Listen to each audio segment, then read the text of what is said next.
Wireless emergency alerts are designed to keep you informed during critical situations such as severe weather, natural disasters, evacuation notices, and public safety emergencies.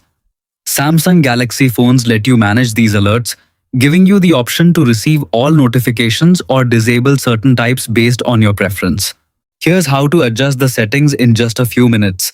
Step 1. Start by unlocking your Samsung Galaxy phone. Swipe down from the top of the screen to open the quick panel, then tap the settings gear icon.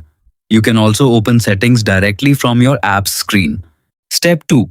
Inside the settings app, tap the search icon, magnifying glass, usually located in the top right corner. Using the search feature is the quickest way to find hidden settings, especially since menu locations can vary slightly between different One UI versions. Step 3. Type wireless emergency alerts into the search bar. As you type, Samsung will display matching settings.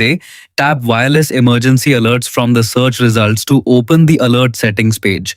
Step 4. You'll now see the available emergency alert options. Depending on your country, carrier, and device model, you may find a master switch to turn alerts on or off, or individual categories such as extreme threats, severe threats, amber alerts, test alerts, or public safety messages. Simply toggle the switches according to your preference.